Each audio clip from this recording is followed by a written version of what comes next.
नमस्ते बच्चों। कक्षा 9 विषय गणित और प्रश्नावली अपनी चल रही है संख्या पद्धति। तो उसकी अपने लास्ट एक्सरसाइज 1.6 इसके क्वेश्चन अपने हल करते हैं। बहुत ही इजी क्वेश्चन है।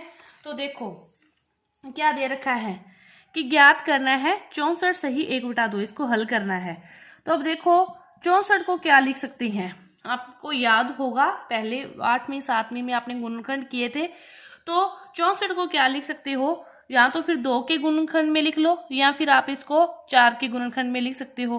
तो 2 के गुणनखंड में क्या लिखोगे कि 2 को कितनी बार गुणा करने पर 64 आता है। देखो 2 दूनी 4 दूनी 8 दूनी 16 दूनी 32 दूना 64 1 2 3 4 5 6।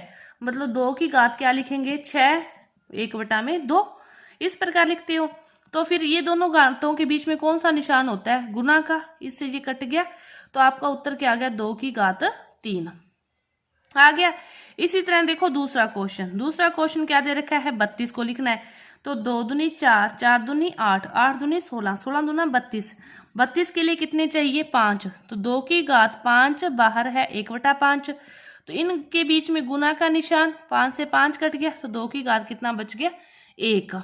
इसी तरह अब 125 5 लास्ट में आ गया। तो इसका अर्थ है इसके गुणनखंडों में भी 5 आएगा। तो 5 को कितनी बार गुणा करें कि 125 आएगा 3 बार। 5 5 है 25 25 को फिर 5 से करोगे तो 125। इस प्रकार दोनों भिन्नों के बीच में, दोनों घातों के बीच में गुना का निशान होता है। ऊपर नीचे कट गया तो 5 की घात 1 जनी की 5। इसका मान भी क्या हो गया 2। ये है आपका पहला क्वेश्चन। दूसरा क्वेश्चन फिर सेम ही है, ज्ञात करना है। अब 9 को क्या लिख सकते हैं 3 तिय 9 3 तिय 9 3 की घात 2 गुणा में 3/2। दोनों घातें गुणा में आती है, दोनों घातें गुणा में, एक ऊपर एक नीचे कट गया।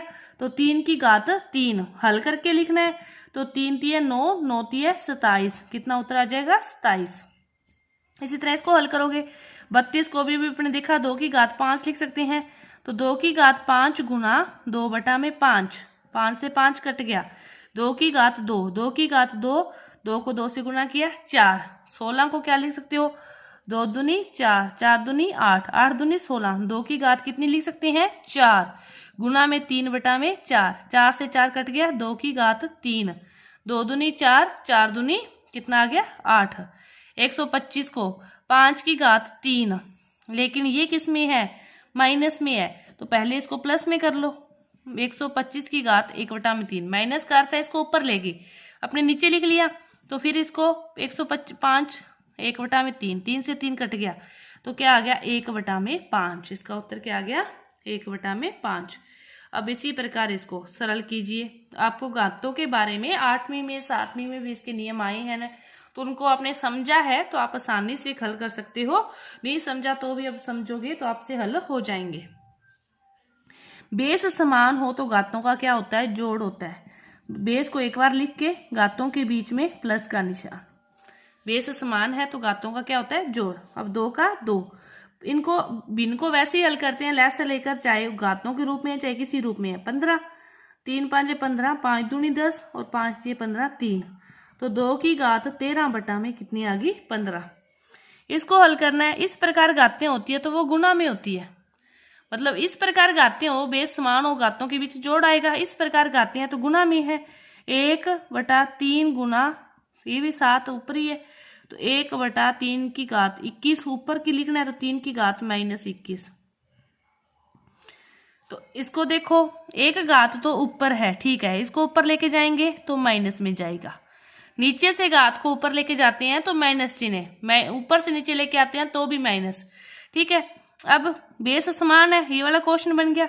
घातों के बीच में प्लस का निशान आएगा, जोड़ होगा, लेकिन ये माइनस है तो माइनस हो जाएगा, ठीक है। 11 इनका लेस है, 4 इनका लेस है, 2 4 का 4 आ जाएगा, 2 -1 तो 11 सही 2 में से 1 गए 1/4। ये आपका उत्तर आ गया। अब इसी तरह इसको हल करोगे। अब देखो घातें सेम हो, आधार सेम हो तो घातों का योग हो जाता है। आधार सेम हो, इन्हें आधार कहते हैं, तो घातों का योग हो जाता है। लेकिन यदि घातें सेम हो तो आधारों का गुणा हो जाता है।